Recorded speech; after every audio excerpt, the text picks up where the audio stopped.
আচ্ছা বলুন তো সারা পৃথিবীতে সবচেয়ে বেশি ব্যবহৃত রাইফেল কোনটি? কি পারছেন না তাই তো? কেজিএফ 2 সিনেমায় রকি ভাই দুবাই থেকে কি রাইফেল নিয়ে এসেছিল মনে আছে?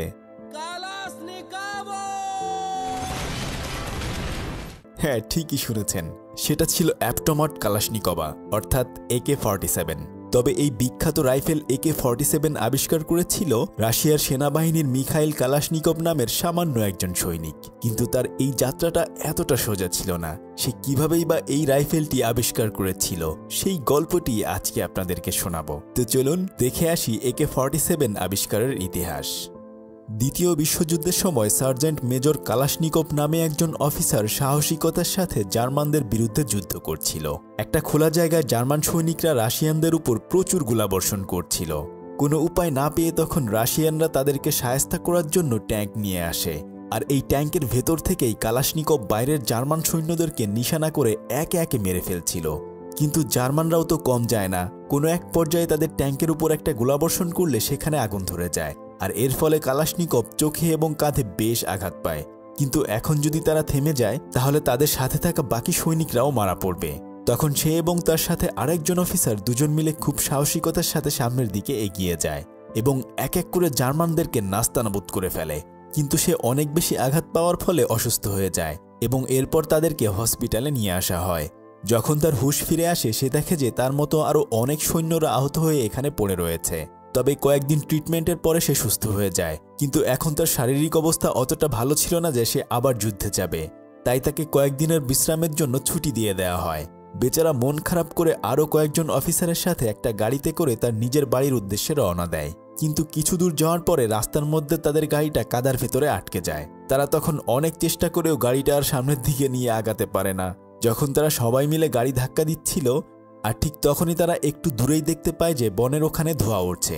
এটা দেখেই একজন অফিসারের সন্দেহ হয়ে যায়। ওই অফিসার কালাশনিকভকে নিয়ে সেটা দেখার জন্য সামনের দিকে আগাতে থাকে। কিছুক্ষণ পরে তারা ওখানে একটা ট্যাঙ্কার দেখতে পায়, আর তখন ওই অফিসার কালাশনিকভের হাতে ছোট্ট একটা পিস্তল ধরিয়ে দিয়ে সামনের ঘরের কাছে যায়। আর ঠিক তখনই তার ভেতর থেকে দুজন জার্মান সৈনিক বের হয়ে আসে। এটা দেখতে পেয়ে অফিসার একজন জার্মান সৈনিককে মেরে ফেলে, কিন্তু কিছুক্ষণ পরে আরেকজন এসে ওই অফিসারকে গুলি করে দেয়। তখন অফিসার বারবার গুলি করতে গেলেও তার বন্দুক থেকে আসলে কোনো গুলি বের হচ্ছিল না। আসলে তখন তার রাইফেলটি জ্যাম হয়ে গিয়েছিল। এটা দেখে কালাশনিকভ তার ছোট্ট পিস্তলটি দিয়ে ওই জার্মান সৈনিককে মেরে ফেলে, কিন্তু এর ফলে ওই অফিসার অনেক বেশি আহত হয়ে গিয়েছে। কালাশনিকভ তখন ওই অফিসারকে নিয়ে গাড়িতে করে আসার সময় সেই পিস্তলটি নিয়ে দেখতে থাকে যে আসলে কেন এটা তখন চলেনি। সে পিস্তলটা ভালো করে খুলে দেখতে পায় যে পিস্তলের ম্যাগাজিনে পানি জমে যাওয়ার কারণে সেখান থেকে সময় মতো গুলি বের হয়নি। যাই হোক, এরপর তারা তাদের গাড়ির কাছে এসে আরও কয়েকজন আহত সৈনিককে নিয়ে রেল স্টেশনে চলে আসে। এখান থেকে ট্রেনে করে কালাশনিকভ তার গ্রামে চলে যাবে। সে বাকি সমস্ত যাত্রীদের সাথে নিজেও ট্রেনে উঠে পড়ে। আসলে এই যুদ্ধে যারা আহত হয়েছে তারা সবাই এই ট্রেনে করে বাড়ি ফিরে যাচ্ছিল। ট্রেনের ভেতরে কথা বলতে বলতে আরও কয়েকজন অফিসারের সাথে কালাশনিকভের পরিচয় হয়। কথায় কথায় কালাশনিকভ ওই অফিসারকে বলতে থাকে, আসলে আমার ছোটবেলা থেকেই অটোমেটিক রাইফেল বানানোর অনেক বেশি শখ ছিল। তখন ওই অফিসার তার পিস্তলের এই মডেল দেখে বলতে থাকে যে যদি তুমি এটা বানাতে পারো তাহলে তো আমাদের জন্য খুবই ভালো হয়। আর তাছাড়া ছোটবেলা থেকেই কালাশনিকভের এমন একটা অটোমেটিক পিস্তল বানানোর ইচ্ছে ছিল। যাই হোক, ট্রেনে করে যাওয়ার সময় বাড়িতে না গিয়ে যেখানে আর্মিদের পিস্তল বানানোর কারখানা রয়েছে কালাশনিকভ সেখানে নেমে যায়। সে তখন মনে মনে তার মাকে বলতে থাকে তাকে ক্ষমা করে দেওয়ার জন্য, কেননা সে চাইলে এখন বাড়ি ফিরে যেতে পারত। কিন্তু সে তার স্বপ্ন পূরণ করার জন্য সেই পিস্তল তৈরির কারখানায় পাবেল অ্যান্ড্রেভিস নামে একজন অফিসারকে খুঁজতে থাকে। কালাশনিকভ তার কাছে গিয়ে বলতে থাকে যে জার্মানিদের কাছে অনেক আধুনিক অস্ত্রশস্ত্র রয়েছে, কিন্তু আমাদের কাছে সেটা নেই। তাই আপনি যদি আমাকে সাহায্য করতেন তাহলে আমি একটা অটোমেটিক পিস্তল তৈরি করতে পারতাম। তখন ওই লোকটি তাকে কোনো ধরনের সাহায্য না করে আরও উল্টো বলতে থাকে যে তুমি তো কালাশনিকভ তাই না, যে আগেও একটা পিস্তল তৈরি করেছিলে, কিন্তু সেটা ভালো মতো কাজ করেনি। তোমার জন্যই আমাকে পূর্বে অনেক কথা শুনতে হয়েছিল। এই কথা বলে অপমান করে তাকে ওখান থেকে তাড়িয়ে দেয়। বেচারা মন খারাপ করে কারখানার বাইরে এসে বসে থাকে। কিছুক্ষণ পরে সে অন্যান্য সৈনিকদের কাছ থেকে জানতে পারে যে আজকে এখানে অনেক বড় একজন লেফটেন্যান্ট কর্নেল অফিসার আসবে। তাই যখন ওই অফিসার ট্রেন থেকে নামে কালাশনিকভ দৌড়ে তার কাছে গিয়ে বলতে থাকে, আমি বেশ কয়েক বছর ধরে রাশিয়ান সেনাবাহিনীতে চাকরি করছি, তবে গত কয়েকদিন আগে আমি ট্যাঙ্ক চালানোর সময় আহত হয়ে যাই। এখন ছুটিতে আছি, তবে জার্মান সৈনিকদের কাছে অনেক আধুনিক অস্ত্রশস্ত্র রয়েছে। যদি কখনো আমরা সামনাসামনি বন্দুকযুদ্ধে অংশগ্রহণ করি, তার জন্য আমাদের অনেক ভালো অস্ত্রের প্রয়োজন। যদি আপনি আমাকে অনুমতি দেন তাহলে আমি অটোমেটিক একটা পিস্তল বানাতে পারবো। অফিসার তার সমস্ত কিছু শুনে তাকে অনুমতি দিয়ে দেয়। এরপর সে ওই চিঠিটা এনে অফিসার পাভেল অ্যান্ড্রেভিসকে দেখায়। এবার তো চাইলেও সে আর মানা করতে পারবে না, তাই সে তখন তাকে ওই পিস্তল বানানোর জন্য আলাদা একটা জায়গা দিয়ে দেয়। কালাশনিকভ এবার দিনরাত তার স্পেশাল মডেলের পিস্তল বানানোর জন্য কঠোর পরিশ্রম করতে থাকে, কিন্তু এর জন্য আসলে তার আরও কয়েকজন লোকের প্রয়োজন ছিল। সে গিয়ে যখন অফিসার পাভেল অ্যান্ড্রেভিসকে এই কথা জানায়, সে তখনই তাকে কোনো লোক দিয়ে সাহায্য করার কথা মানা করে দেয়। কালাশনিকভ তাকে অনেক বোঝালেও সে তাকে বলতে থাকে যে এমনিতেই আমাদের অনেক সৈনিক মারা গিয়েছে, আর তাছাড়া এখানেও পর্যাপ্ত পরিমাণে কাজের লোক নেই, সেজন্য আমি চাইলেই তোমাকে কোনোভাবেই সাহায্য করতে পারবো না। সে তখন মন খারাপ করে একা একাই কাজ করতে থাকে। কিন্তু কিছুক্ষণ পরে দেখা যায় যে ওই কারখানায় যারা অস্ত্র বানাতো তারা অনেকেই এসে কালাশনিকভের সাথে পরিচিত হচ্ছে এবং তাকে এই রাইফেলটি বানানোর জন্য সাহায্য করতে চাচ্ছে। একজন বৃদ্ধ লোক তার পিস্তলের এই মডেলটা দেখে অনেক বেশি খুশি হয়ে যায়।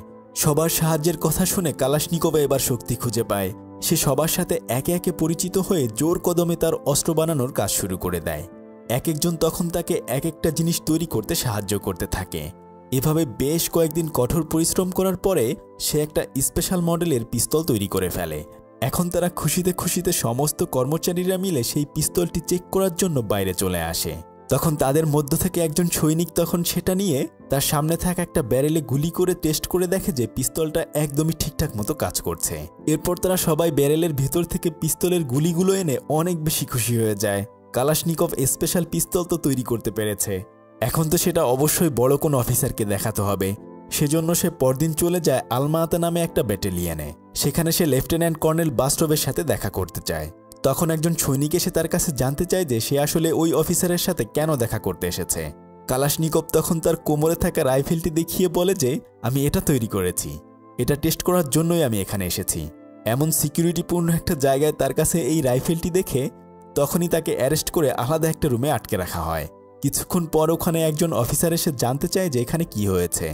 তখন বাকি সৈনিকরা বলে যে কিছুক্ষণ আগে এক লোক এখানে একটা রাইফেল নিয়ে এসেছিল, তাই আমরা তাকে আটকিয়ে রেখেছি। তখন ওই অফিসার রাইফেলটা হাতে নিয়ে বলতে থাকে যে এটা কোনো কারখানায় তৈরি করা হয়নি, বরং হাতে তৈরি করা হয়েছে, তবে এটা কেমন সেটা অবশ্যই আমি টেস্ট করে দেখব।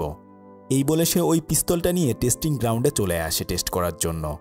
তখন তারা দুজন অফিসার মিলে পিস্তলটা টেস্ট করে অসাধারণ রেজাল্ট পায়, কেননা এই রাইফেলের নিশানা একদম ঠিকঠাক মতো কাজ করছিল। তারা তো অনেক বেশি অবাক হয়ে যায়, কেননা একজন সাধারণ সৈনিক তো এত ভালো পিস্তল তৈরি করতে পারে না। আর অন্যদিকে কালাশনিকভকে যখন বন্দি করে রাখা হয়েছিল তখন কয়েকজন সৈনিক তাকে দেখে হাসাহাসি করছিল আর বলছিল তোমাকে দেখে তো একজন সাধারণ সৈনিক মনে হয়, তুমি কিভাবেই বা এত বড় পিস্তল আবিষ্কার করতে পারবে। কিন্তু তখন কালাশনিকভ তাদের এই কথার কোনো প্রতিবাদ করে না। তবে কিছুক্ষণের মধ্যেই যে অফিসার তার রাইফেলটি টেস্টিং করার জন্য নিয়েছিল সেই অফিসার ফিরে এসেই তাকে মুক্ত করে দেয়। তখন যারা তাকে নিয়ে হাসাহাসি করছিল তারাও তো অনেকটা বোকা হয়ে যায়।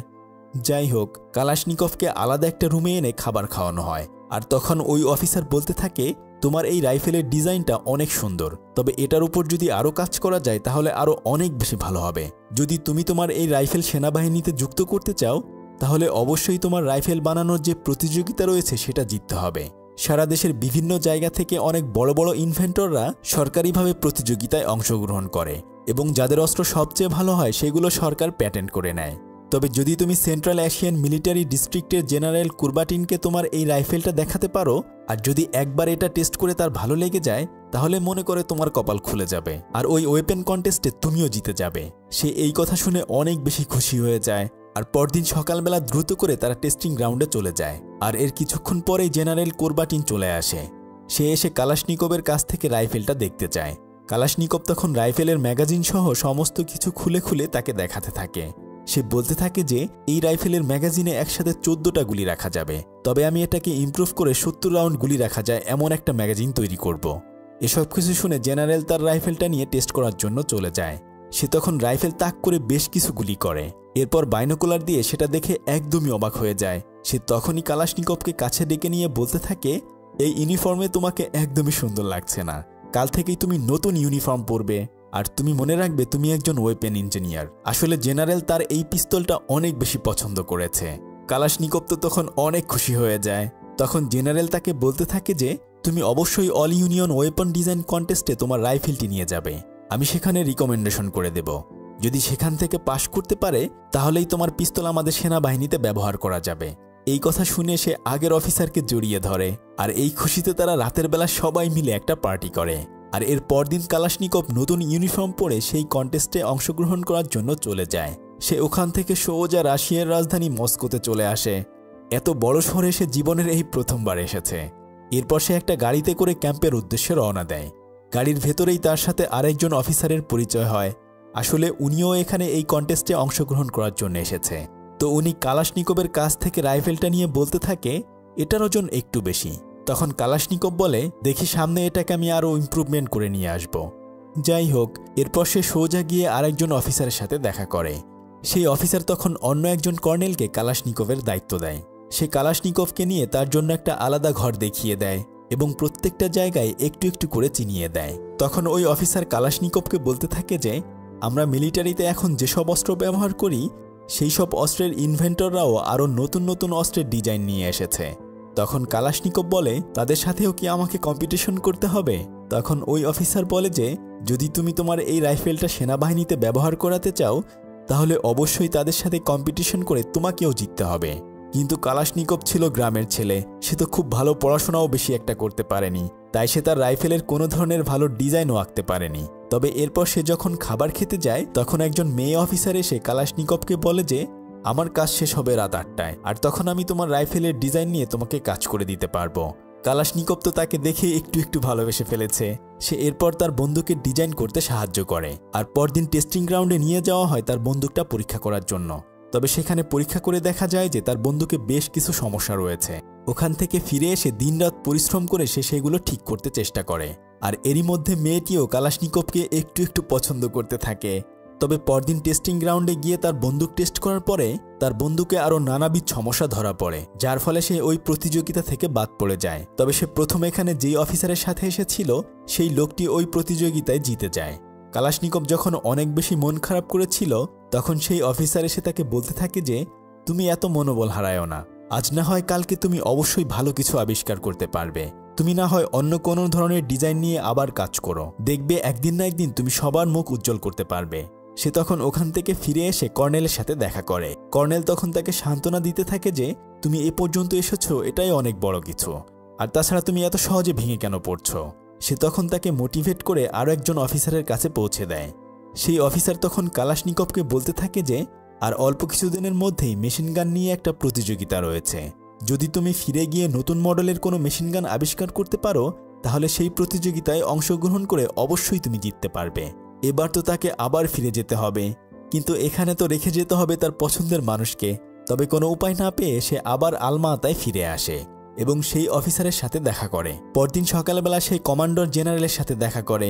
সে অফিসারকে বলতে থাকে যে আমি ওই প্রতিযোগিতায় হেরে গিয়েছি, কিন্তু কমরেড জেনারেল ছিল খুবই ভালো মনের একজন মানুষ। সেই কালাশনিকভকে বলতে থাকে তুমি না হয় এবার হেরে গিয়েছো, তাতে কি হয়েছে, তবে তোমার ভেতর অনেক প্রতিভা রয়েছে। যদি তুমি আবার নতুন করে চেষ্টা চালিয়ে যাও দেখবে একদিন না একদিন ঠিকই তুমি সফল হতে পেরেছ। কালাশনিকভ এবার রাত দিন তার নতুন মডেলের পিস্তল নিয়ে পরিশ্রম করতে থাকে। এমনকি সে রাতের বেলা না ঘুমিয়ে সব সময় ওটা নিয়েই চিন্তা করতে থাকে। তবে বাকি অফিসাররাও তখন কালাশনিকভকে তার এই নতুন মডেলের পিস্তল বানাতে সাহায্য করতে থাকে। অল্প কিছুদিনের মধ্যেই সে আরও একটা নতুন মেশিন গান তৈরি করে ফেলে এবং সেটা টেস্ট করার পর দারুণ রেজাল্ট পাওয়া যায়। তবে সে তো এখন মস্কোতে রেখে আসা তার প্রিয় মানুষটাকে মিস করতে থাকে। তবে ভাগ্য ভালো যে ওখান থেকে ওই মেয়েটি তাকে একটা চিঠি দেয়। মেয়েটি চিঠিতে লিখে দেয় যে এবার তুমি অবশ্যই ভালো মডেলের একটা পিস্তল বানাতে পারবে এবং দ্রুতই আমার সাথে দেখা হবে। যাই হোক, এর কয়েকদিন পরে আরেকজন নতুন অফিসার এসে কালাশনিকভকে সেই মেশিন গান কম্পিটিশনে অংশগ্রহণ করার জন্য নিয়ে যেতে আসে। তবে কালাশনিকভ যখন ওখান দিয়ে যাচ্ছিল তখন ট্রেনের ভেতর সে দেখতে পায় যে তার বড় ভাই ভিক্টরকে এখানে বন্দি করে রাখা হয়েছে। আসলে তার ভাই হয়তো দেশের বিরুদ্ধে গিয়ে কোনো কাজ করেছিল। এরপর তারা ট্রেনে করে যাত্রা শুরু করে।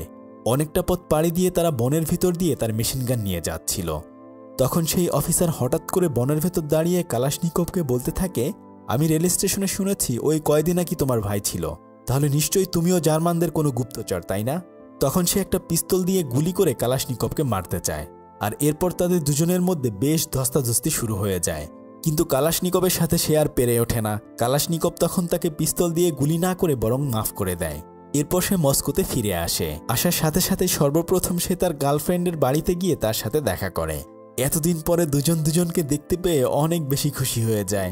এরপর তারা প্রথম বাইরে এসে অনেক ভালো সময় কাটায়, বৃষ্টির ভেতর ঘুরে বেড়ায়। কালাশনিকভের জীবন আরও অনেক বেশি সুন্দর হতে থাকে। পরদিন টেস্টিং গ্রাউন্ডে কালাশনিকভ মেশিন গানটি টেস্ট করার জন্য নিয়ে যায় এবং সেটা খুব ভালোভাবেই পারফর্ম করছিল। তবে ওখানে তো আরও অনেক কম্পিটিটররা এসেছে এই প্রতিযোগিতায় অংশগ্রহণ করার জন্য। তবে এই প্রতিযোগিতার রেজাল্ট আগামীকাল জানা যাবে। পরদিন সকালবেলা একজন অফিসার এসে কালাশনিকভকে বলতে থাকে যে, তোমরা যারা এখানে অনেক ভারী ওজনের মেশিন গান নিয়ে এসেছো তাদের সবার মেশিন গান বাদ দেওয়া হয়েছে।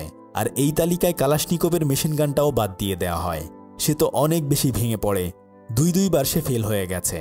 তাই সে আর চায় না এগুলো নিয়ে কাজ করতে, বরং সে আগে যে ট্যাঙ্কে কাজ করতো সেখানেই ফিরে যেতে চায়। কিন্তু সে তো অসুস্থ ছিল, তাই সে ডাক্তারের কাছে চেক আপ করানোর জন্য যায়। তখন ডাক্তার বলে দেয় যে এখনো তুমি ভালো করে সুস্থ হওনি, সুস্থ হলেই তুমি সেই আগের চাকরিতে জয়েন করতে পারবে।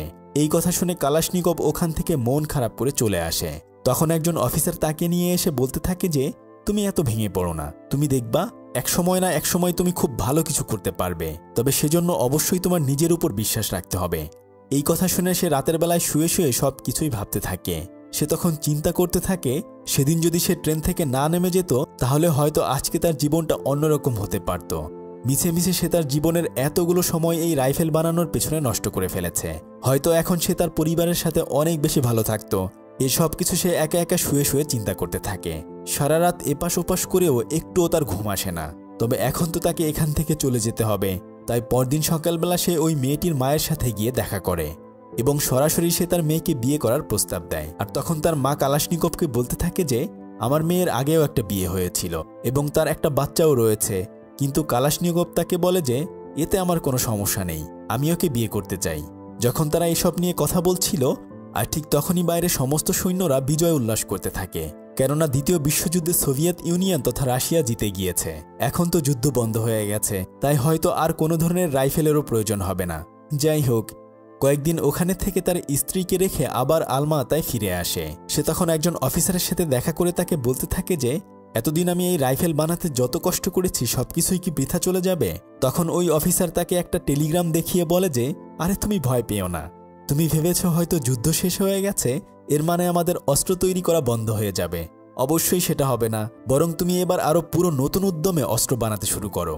এই কথা শুনে কালাশনিকভ এবার নতুন ডিজাইনের একটা পিস্তল বানাতে চেষ্টা করতে থাকে। সে দিন রাত কঠোর পরিশ্রম করতে থাকে। আর এর কয়েকদিন পরেই প্রথম যখন কালাশনিকভ কম্পিটিশনে গিয়েছিল, যে অফিসার ওই কম্পিটিশনে জিতেছিল সে কালাশনিকভের কারখানায় চলে আসে তার সাথে দেখা করার জন্য। সে এবার কালাশনিকভের ডিজাইন দেখে বুঝে ফেলে যে এই রাইফেলটা এত ভালো হবে যে যার কাছে আর অন্য কোনো রাইফেল টিকতেই পারবে না।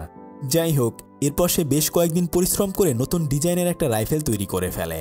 এখন সে ওই রাইফেলটি নিয়ে আবার মস্কোতে ফিরে আসে।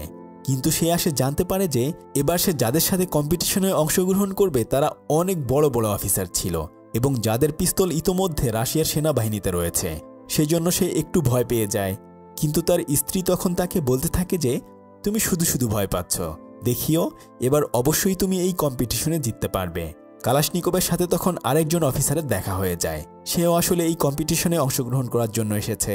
আর তারা দুজন মিলেই রাইফেলটা সমস্ত কিছু এক এক করে বানাতে থাকে, কেননা এখান থেকে এটা একদম পারফেক্টলি তৈরি করে টেস্টিংয়ের জন্য নিয়ে যাওয়া হবে। এবার সে একদম সিম্পলভাবে সুন্দর একটা রাইফেল তৈরি করেছে।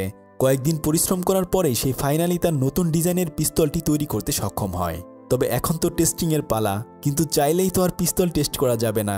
সেজন্য তাকে আরও দুদিন অপেক্ষা করতে হবে, কেননা এই 2 দিন জেনারেলের পিস্তলটি টেস্ট করা হবে। কিন্তু কালাশনিকভের আসলে দেরি সহ্য হচ্ছিল না। সে তখন টেস্টিং হলে গেলে তাকে ওখান থেকে বের করে দেয়। সে এসে তখন একজন অফিসারের সাথে দেখা করে বলে যে, আমি আমার পিস্তলটা আজকেই পরীক্ষা করতে চাই। কিন্তু সেই অফিসার বলে যে সেজন্য তোমাকে অবশ্যই 2 দিন অপেক্ষা করতে হবে, কেননা বড় অফিসারের পিস্তল রেখে তো আমরা তোমার পিস্তল টেস্ট করতে পারি না। তবে কালাশনিকভের আর তর সহ্য হচ্ছিল না, তাই সে গ্রাউন্ডের বাইরে এসে একটা বেরেলের ভেতর কিছু বালি দিয়ে চক দিয়ে একটা নিশানা বানিয়ে পিস্তল নিয়ে টেস্ট করতে থাকে। একের পর এক গুলি করে সে চেক করে দেখে যে তার পিস্তলটা আসলে ঠিকঠাক মতো কাজ করছে। কিন্তু বাইরে এরকম গুলির আওয়াজ শুনে কিছুক্ষণ পরেই কয়েকজন সৈনিক এসে তাকে গ্রেফতার করে নিয়ে যায়। কিন্তু সে অনেক বেশি খুশি ছিল, কেননা তার রাইফেলটি একদম ঠিকঠাক টার্গেট মতো কাজ করেছে। যাই হোক, যেহেতু জেনারেলের পিস্তলের টেস্টিং চলছিল, সে তখন তাকে ডেকে নিয়ে আসে এবং তার কাছ থেকে তার নতুন মডেলের পিস্তলটি দেখতে চায়। কিন্তু কালাশনিকভ তাকে সেটা দেখাতে চায় না, কেননা টেস্টিংয়ের আগে একজন ওয়েপন ইঞ্জিনিয়ার আর একজন ওয়েপন ইঞ্জিনিয়ারকে তার অস্ত্র দেখায় না। তবে ওই জেনারেল তাকে বলে যে, তুমি একদমই ভয় পেও না, আমি তোমার ডিজাইন বা অন্য কোনো কিছুই চুরি করে নেব না। কালাশনিকভ এবার তাকে সেই নতুন মডেলের রাইফেলটা দেখায়। জেনারেল তখন এটা খুব ভালোভাবে খুঁটিয়ে খুঁটিয়ে দেখতে থাকে এবং সে বলে যে, এমন ভালো একটা রাইফেল আমি আগে কখনোই দেখিনি। সত্যি কথা বলতে এই রাইফেলের কাছে আমার নতুন ডিজাইনের রাইফেলটা একদমই টিকবে না। এমন বড় একজন ওয়েপন ইঞ্জিনিয়ারের কাছ থেকে এই কথা শুনে কালাশনিকভ তো অনেক বেশি খুশি হয়ে যায়। তাই পরদিন চলে আসে সেই মহেন্দ্রক্ষণ। আজকে তার পিস্তলটি পরীক্ষা করা হবে। তবে তার আগে অন্য আরেকটি পিস্তল পরীক্ষা করা হচ্ছিল। তবে সেই পিস্তলটি পানিতে ভিজিয়ে টেস্ট করা হলে দেখা যায় যে সেটা থেকে আর গুলি বের হচ্ছে না। এবার কালাশনিকভের পালা। সর্বপ্রথম কালাশনিকভের পিস্তলটিতে ধুলোবালু অনেক কিছু মাখিয়ে টেস্ট করা হয় এবং সেটা খুব ভালোভাবেই পারফর্ম করে। এরপর পানিতে চুবিয়ে আবার টেস্ট করা হয়। প্রতিবারেই তার নতুন এই রাইফেলটি ভালোভাবেই কাজ করছিল। এইবার তার নতুন মডেলের রাইফেলটি টেস্টিংয়ে পাশ করে যায়। সে ওখান থেকে ফিরে এসে তার স্ত্রীকে এই কথা জানায়। তখন তার স্ত্রী তাকে বলে যে, তোমার জন্য আরও একটা খুশির খবর রয়েছে, তুমি খুব শীঘ্রই বাবা হতে চলেছ। কালাশনিকভ তখন তার স্ত্রীকে জড়িয়ে ধরে ভালোবাসতে থাকে। এর পরদিন সকালবেলা অনেক বড় একজন অফিসার এসে তার নিজের পার্সোনাল গাড়িতে করে কালাশনিকভকে অন্য একটা জায়গায় নিয়ে যায়। তখন ওই অফিসার জানতে চায় যে কালাশনিকভ কতদূর পড়াশোনা করেছে। তখন কালাশনিকভ বলে যে, অভাবের কারণে আমি বেশ পড়াশোনা করতে পারিনি, তবে আমি ছোটবেলা থেকেই সবসময় চাইতাম অনেক ভালো একটা রাইফেল বানানোর জন্য। যাই হোক, এরপর তাকে একটা গ্রাউন্ডে নিয়ে আসা হয় আর সেখানে হাজার হাজার সৈনিক দাঁড়িয়েছিল আর সমস্ত সৈনিকের হাতে ছিল কালাশনিকভের আবিষ্কার করা সেই যুগান্তকারী বন্দুক AK-47, যা রাইফেলের দুনিয়ায় সবচেয়ে সেরা রাইফেল হিসেবে বিবেচনা করা হয়। সমস্ত সৈনিকরা কালাশনিকভকে সেলুট করে। অদম্য ইচ্ছাশক্তির কারণে এভাবেই একজন সাধারণ সৈনিক থেকে কালাশনিকভ ইতিহাসের সবচেয়ে সেরা অস্ত্র AK-47 জন্ম দেয়। এরপর সে খুশি মনে তার স্ত্রী এবং 2 কন্যাকে নিয়ে তার গ্রামে ফিরে আসে। এতটা দিন সে তার মা বাবার কাছ থেকে দূরে ছিল তার এই আবিষ্কারের জন্য। এখনও ইতিহাসের পাতায় তার নাম স্বর্ণাক্ষরে লেখা রয়েছে। ঠিক তেমনি এই ছোট্ট কালো ছেলেটিও তার গ্রামে অসাধারণ একটা জিনিস আবিষ্কার করে ফেলেছিল, যা তাকেও ইতিহাসে স্মরণীয় করে রেখেছে। সেই গল্পটি দেখতে চাইলে স্ক্রিনে থাকা আমাদের এই ভিডিওটি দেখুন। এতক্ষণ আপনাদের সাথে ছিলাম আমি সাদি। ফিরছি কয়েকদিনের মধ্যেই নতুন কোনো ভিডিও নিয়ে। ততক্ষণে সবাই ভালো থাকুন। আল্লাহ হাফেজ।